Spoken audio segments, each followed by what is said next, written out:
Na verdade, a gente não teve oportunidade, as pessoas que atuam na área de recursos hídricos, né, ou seja, que trabalham com água no Brasil, de discutir essa questão do Código Florestal sobre o aspecto da gestão da água.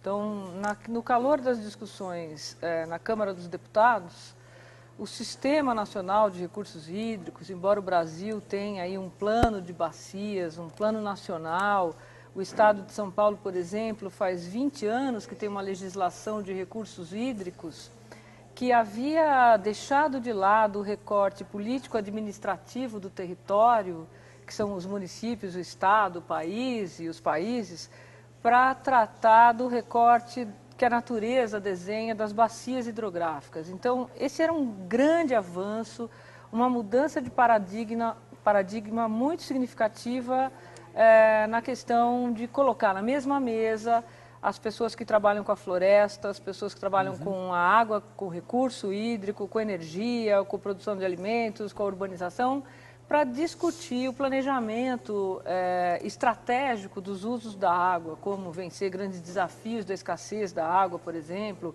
ou de eventos climáticos como enchentes e disputa por água de boa qualidade, poluição, essas coisas. E a gente já tinha avançado muito nisso, né? A partir da Constituição de 88, em 1991, São Paulo saiu com uma legislação que cria os comitês de bacia, as unidades de gestão de recursos hídricos e dividiu o Estado, então, em 22 regiões hidrográficas para abolir essa situação de município e tal. Claro. Essa coisa da região política administrativa. O Brasil, depois, com a 9733, alguns anos, aproveitou as contribuições de São Paulo, de Minas, do Rio Grande do Sul, do estado do Ceará, que já tinham legislações de recursos hídricos, e criou, então, o Sistema Nacional de Recursos Hídricos. Na discussão do Código Florestal, em que pese a água está diretamente relacionada à conservação das florestas e dos biomas, da Mata Atlântica, que é uma floresta produtora de água, do Cerrado, que é a caixa d'água das águas do Brasil. As pessoas não associam muito bem, não relacionam muito bem qual é a relação entre um código florestal que trata da questão das florestas com a questão da água que a gente bebe nos grandes centros, e nas essa cidades. é uma das razões que permitiu que se introduzisse a tentativa de fazer com que os estados legislem sobre o Código Florestal, porque por lei os estados não podem. A legislação, como a água é um patrimônio nacional, Exatamente. A legislação maior que vige sobre a água é a legislação federal. Na verdade, o que a gente chama de pacto federativo aí para tratar, no caso da água, por exemplo, o Estado tem uma competência concorrente com a União para tratar de água. Então, por exemplo, um rio como o Rio Tietê, ele nasce em São Paulo e morre em São Paulo. Então, ele é um rio cujas águas podem ser tratadas de forma concorrente pelo Estado. União e estados têm essa prerrogativa de tratar da gestão da água superficial e da água subterrânea, quando os aquíferos também estão contidos no âmbito dos estados. Mas os municípios não têm essa prerrogativa. Então, o primeiro grande problema, né, em não envolver os sistemas de recursos hídricos nessa discussão foi não associar a importância das florestas e da conservação das matas, sobretudo das matas ciliares, para a conservação da água. Como se não interessasse para o setor de saneamento, de abastecimento público, para as hidrovias, enfim, para todo o próprio setor agrícola, a conservação da água. E aí alguns avanços que a gente já tinha conquistado nessa política de gestão de bacias hidrográficas, como, por exemplo, o Estado de São Paulo e alguns outros estados já vinham praticando compensações ambientais, quando não era possível você compensar a recomposição florestal por um determinado empreendimento dentro da propriedade. os órgãos ambientais já permitiam que essa compensação fosse feita em outras propriedades, desde que dentro da mesma bacia hidrográfica, ou dentro da mesma microbacia hidrográfica. Na proposta do Código Florestal, isso é ampliado para o bioma. Então você imagina uma cidade como Botucatu, onde estão lá as cuestas de Botucatu, né? A zona de recarga de aquífero do aquífero Guarani, que é uma compensação ambiental por um empreendimento imobiliário, por exemplo, um loteamento, um condomínio de alto padrão, venha a ser feita dentro do bioma cerrado, lá em Goiás, né?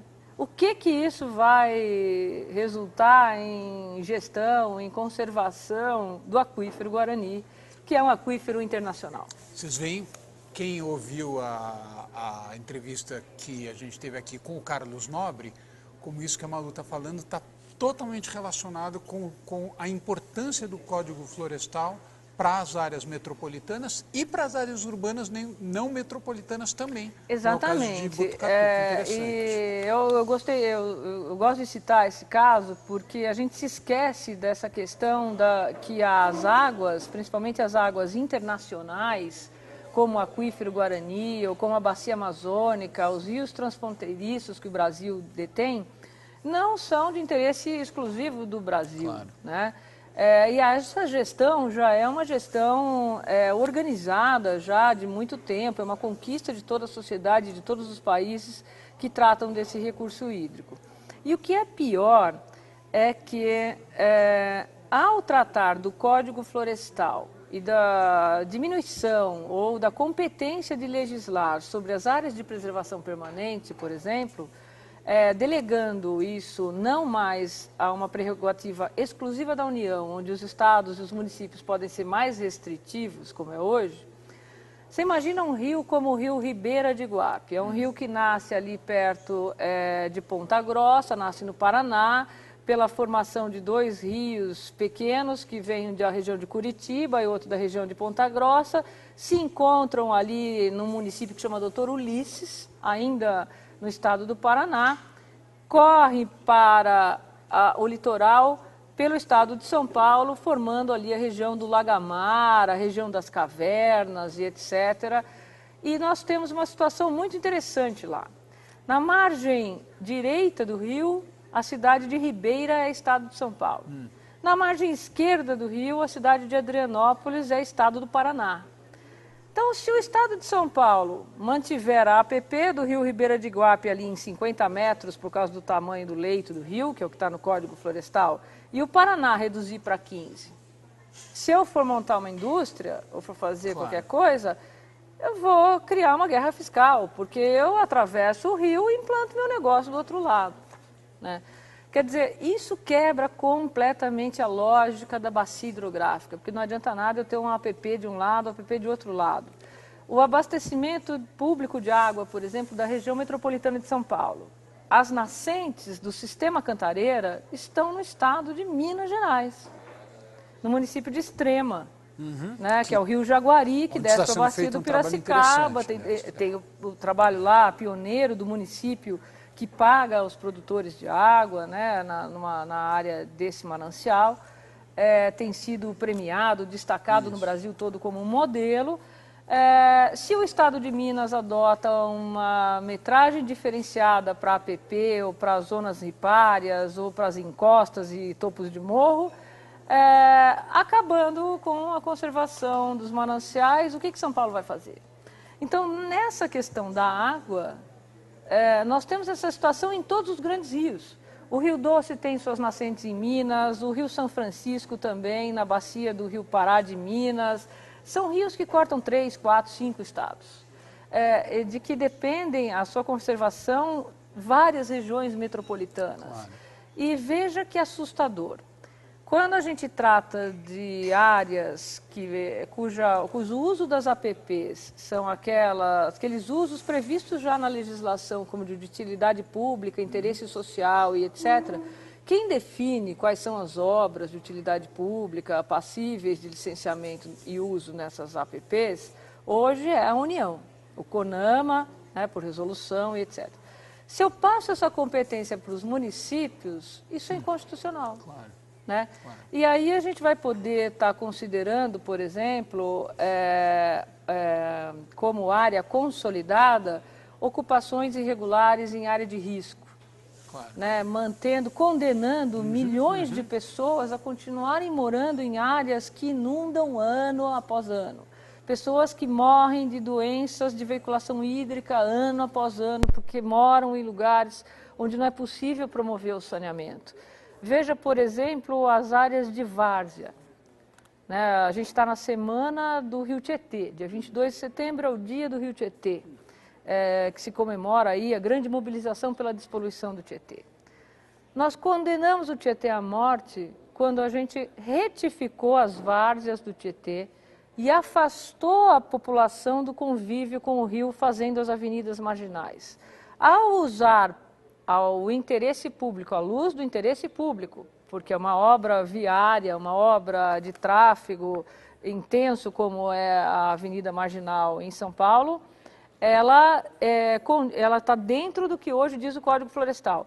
A gente acabou trazendo para toda a região metropolitana um problema gravíssimo de enchentes, um problema gravíssimo ambiental, porque as pessoas afastadas do convívio com o rio, elas viraram as costas para o rio, marginalizaram o rio e destinaram ao rio tudo aquilo que não interessa mais, do cachorro morto ao esgoto, ao carro, etc. Quando a gente lembra que os meus, a geração dos meus pais, um pouco mais velho que o meu pai, a geração dos meus pais, as pessoas remavam e nadavam no Tietê. Não, mas eu não sou tão velha assim. Não, dos meus. E eu aprendi a nadar no Rio Tietê. Eu tenho 45 anos. Eu nasci no município de Itu, que é a estância turística, uma estância turística que teve várias áreas tombadas nos anos 70. E nos anos 70, eu ainda era bem jovenzinha, nós íamos para a beira do Rio Tietê, nessas áreas tombadas por patrimônios geológicos, próximo à Serra do Japi ali, e a gente nadava no Rio Tietê. Quer dizer, a poluição chegou no interior de São Paulo ao ponto de acabarem os campings, aqueles grandes campings que tinham estâncias turísticas, hotéis na beira do rio, nos anos 80. Né? E aquelas espumas, aquela coisa horrorosa. Agora, essa relação entre uma obra considerada de utilidade pública, como, por exemplo, a canalização do rio Ipiranga, está no nosso hino nacional. Quando você canaliza um rio daquele à luz de uma obra de utilidade pública, você está matando a cultura do país. Né? Quer dizer, então, hoje nós deveríamos sim estar revendo isso, mas de forma mais restritiva, de forma mais moderna, capaz de dar resposta às mudanças climáticas, às novas dinâmicas da sociedade. Quer dizer, a gente devia estar pensando em renaturalizar rios, em ampliar, usar as várzeas, usar os mangues como filtros biológicos, como mantenedores da água que a gente já não tem mais, né? Para garantir qualidade de vida às nossas cidadãos, às atividades produtivas, etc. A gente está fazendo a contramão da história.